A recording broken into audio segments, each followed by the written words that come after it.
નમસ્તે દર્શક મિત્રો, આજે આપણે ભૂતપૂર્વ મુખ્યપ્રધાન વિજય રૂપાણીના સંદર્ભમાં એક વિવાદ હમણાં 2 દિવસથી ચાલી રહ્યો છે.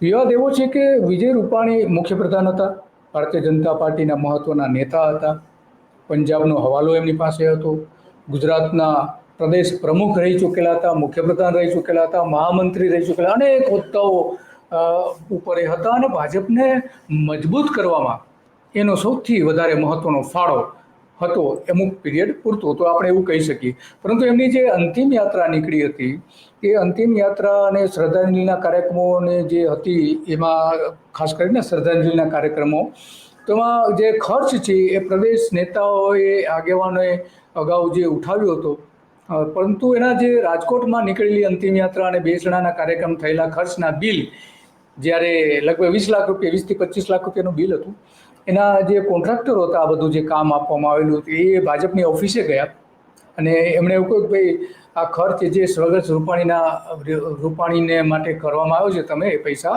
આપો. તો એમણે કહ્યું કે ભાઈ તમે રૂપાણીના જે પરિવાર છે એની પાસે માગો, અમારી પાસે ન માગો. પક્ષના નેતાઓએ આવું કહ્યું હતું.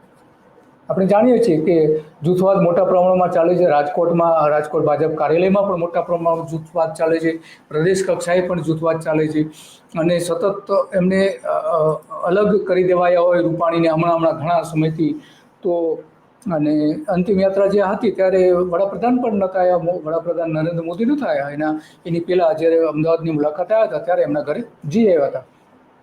તો આ જે જૂથવાદ છે, જૂથવાદના કારણે આપણા મુખ્યપ્રધાન, પૂર્વ મુખ્યપ્રધાન, જે વિમાનની દુર્ઘટના, અમદાવાદમાં જે વિમાનની દુર્ઘટના બની એમાં એમનું અવસાન થયું હતું અને એમના ડેડ બોડી જે કેટલાક જે ભાગો હતા એ ડીએનએથી શોધવા પડેલા હતા, ઓળખાયા નહોતા અને એ ડીએનએથી શોધીને એના રૂપાણીના જે પરિવાર છે, અંજલિબેન, એમને આપવામાં આવ્યા હતા અને એના આધારે એને અંતિમ વિધિ કરી હતી ડીએનએ ટેસ્ટના આધારે. કારણ કે એ ઓળખાયા તો હતા ને, મૃતદેહના ટુકડાઓ તો ઓળખાયા હતા નહીં અને ડીએનએથી જે ઓળખાયા હતા.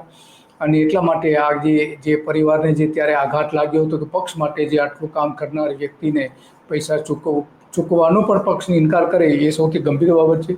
જોકે રૂપાણી પરિવારે તો એવું કહ્યું હતું ભાઈ પૈસા અમારી પાસે છે, અમે ચૂકવીશું, એનો કોઈ સવાલ નથી, ચૂકવી પણ દઈશું નહીં, એની સામે પણ વાંધો નથી. પણ તે જ્યારે પક્ષ દ્વારા પક્ષના કાર્યક્રમો હોય, શ્રદ્ધાંજલિ આ તે બધાના કાર્યક્રમો હોય તો સ્વાભાવિક છે પક્ષના નેતા હતા અને પક્ષના નેતા માટે પક્ષ આટલું કામ ન કરે, આટલું ખર્ચ ન કરે. નરેન્દ્ર મોદીની જે એક સભાની પાછળ સુરતમાં હતી તો ત્યાં 25 કરોડ રૂપિયાનું ખર્ચ થયું હતું. સરકાર, ભાજપ અને વર્ધી દ્વારા અલગ અલગ ઉદ્યોગપતિઓને કહીને અલગ અલગ ખર્ચાઓ જે પાડવામાં આવ્યા હતા. તો ત્યાં એક સભાનું 25 લાખ રૂપિયા, 25 કરોડ રૂપિયાનું ખર્ચ જો થતું હોય તો એ જે ચૂકવાઈ જતું હોય અલગ અલગ 3-4 રીતે, તો આ તો 20-25 લાખ રૂપિયાનો જ માત્ર હિસાબ છે અને એ પણ તમે નથી આપતા. અને પક્ષની અંતિમ યાત્રા જે હતી એ અંતિમ યાત્રામાં પણ બેસણું, પ્રાર્થના સભા જેવી બાબતો હતી એને તમે અંગત ગણાવી રહ્યા છો અને ખાનગી પ્રસંગ ગણાય એવું પક્ષ દ્વારા કહેવામાં આવ્યું હતું. અને ખર્ચ તો અંજલિબેને જ આપવો પડે, એના પરિવારે આપવો પડે એવું સ્પષ્ટપણે ભાજપના નેતાઓએ એમને કહી દીધું હતું. અને એટલા માટે કારણસર એમની સ્મશાન યાત્રામાં રૂટ પરના હોર્ડિંગ્સ, ફૂલહાર, શવવાહિનીઓ, શણગાર, રેસકોર્સમાં યોજાયેલા બેસણાની વ્યવસ્થા અને ફોટોગ્રાફી સહિત અંદાજે 20-25 લાખ રૂપિયાના અલગ અલગ એ પ્રકારના બિલ હતા. તો જોવાની ખૂબી એ છે કે એક બાજુ વિજય રૂપાણીના અવસાન પછી ભાજપ બહુ એમને યાદ નથી કરતા. સોશિયલ મીડિયા ઉપર તો એમને કોઈ કાર્યકરો પણ યાદ નથી કરતા. નેતા ગયા, બધી વાત ભૂલાઈ ગઈ, ભલે પક્ષ માટે ગમે એટલું કામ કર્યું હોય. તો આ એકમાત્ર વિજય રૂપાણી માટે નથી, પણ અનેક નેતાઓ એવા છે કે જે મજબૂત હતા, એને આજે કોઈ યાદ નથી કરતું, યાદ કરવા દેવામાં આવતા નથી. ખાડિયાના એક નેતા હતા ભાજપના, તો એના પુત્રો દ્વારા એને શ્રદ્ધાંજલિ સોશિયલ મીડિયામાં આપવામાં આવી, પોસ્ટ મૂકવામાં આવી, પરંતુ પક્ષ દ્વારા જ્યારે એ પોસ્ટને બીજા કાર્યકરો એને ફોરવર્ડ કરવા લાગ્યા, લાઇક કરવા લાગ્યા અને બીજી જગ્યાએ એમને શેર કરવા લાગ્યા, તો પક્ષમાંથી કેટલાક નેતાઓએ એને ફોન કરીને કહ્યું, જે લોકો શેર કરતા હતા, કે ભાઈ તમે આ નહીં કરો, આ પક્ષનું કામ નથી, એના કુટુંબ દ્વારા જે કંઈ કરવું તે કરશે. તો આવી સૂચનાઓ પણ જે મજબૂત નેતાઓ હતા એ નેતાઓ માટે આજે આવું વલણ જોવા મળી રહ્યું છે. કે નરેન્દ્ર મોદી સિવાય કોઈને યાદ કરવાની, ગમે એટલા મહાન નેતા હોય અને એમનું અવસાન થયું હોય તો પણ યાદ કરવાની, અમિત શાહને યાદ કરવા, પરંતુ જે મહત્વનું કામગીરી બજાવનારા, પક્ષને મહત્વના હોદ્દાઓ ઉપર રહીને પક્ષને મહત્વની સિદ્ધિઓ મેળવનારાઓ જે નેતાઓ જે છે એના માટે નહીં. તો આવી બાબત આજે ઘણી ચર્ચાસ્પદ છે, ચર્ચામાં ચાલી રહી છે. અને બીજી બાજુ વિજય રૂપાણી પ્રદેશ પ્રમુખ હતા ત્યારે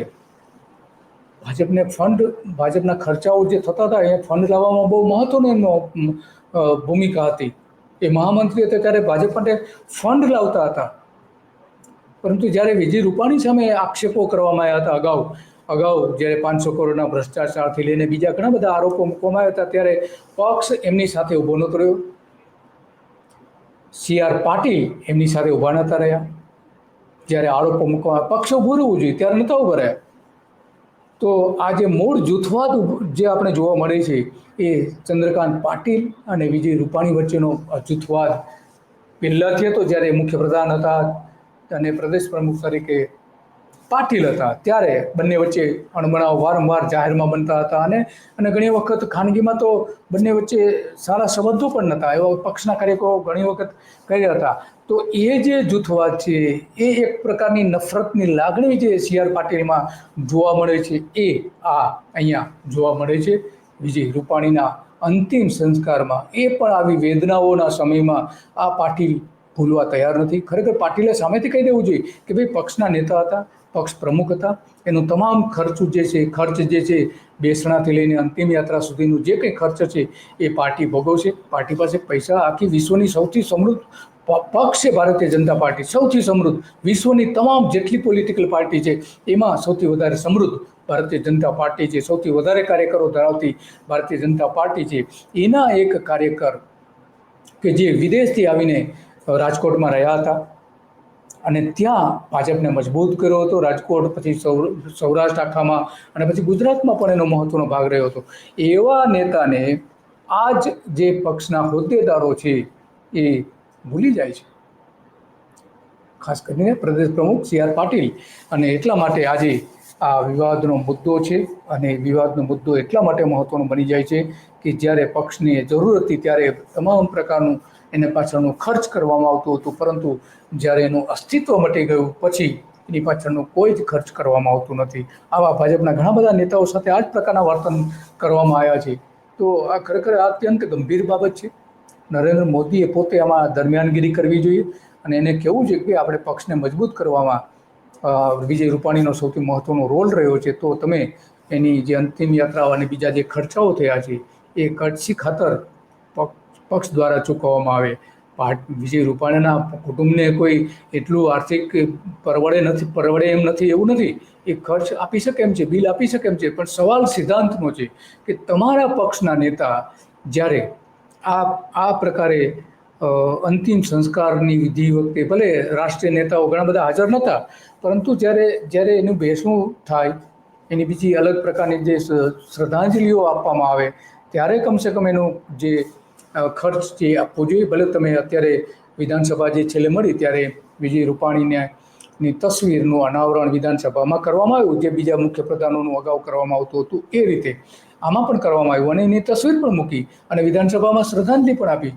તો બીજી બાજુ જ્યારે શ્રદ્ધાંજલિ આપીને એના કુટુંબને એનો જે શોક પ્રસ્તાવ હતો એ મોકલી આપ્યો, અંજલિબેનને મોકલી આપવામાં આવ્યો હતો. પરંતુ અહીંયા પરિસ્થિતિ જુદી જોવા મળી રહી છે. ખરેખર તો ભારતીય જનતા પાર્ટીએ એની પાછળના જે ખર્ચ થયું છે, પક્ષના નેતાની પાછળ જે ખર્ચ થયા હોય એ આપવું જોઈએ, પરંતુ આપવામાં આવતું નથી. અગાઉ ઘણા બધા નેતાઓ સાથે આ રીતે પણ વર્તન કરવામાં આવ્યું છે. જેટલા મહત્વના નેતાઓ હતા એમની સાથે પણ આ રીતે વર્તન કરવામાં આવ્યું. કેશુભાઈ પટેલ હોય, નલિન ભટ્ટ હોય, અશોક ભટ્ટ હોય, કાશીરામ રાણા હોય, આ તમામ નેતાઓ સાથે આજે પણ આ રીતે અલગતાવાદનું રાજકારણ જોવા મળે છે. એ નેતાઓને યાદ કરવાની પણ મંજૂરી નથી.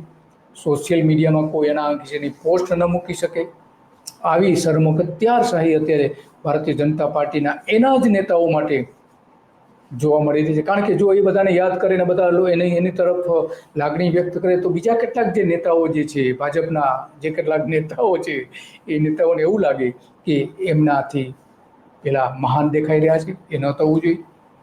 પોતાનાથી મહાન ન દેખાવા જોઈએ એવું વલણ અમિત શાહનું અને નરેન્દ્ર મોદીનું પહેલાંથી જ રહ્યું છે.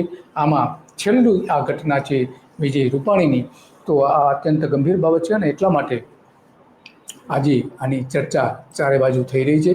અને આ એક પક્ષના સંનિષ્ઠ કાર્યકર રહ્યા છે, પક્ષ માટે અનેક કુરબાનીઓ પણ એમણે આપી છે.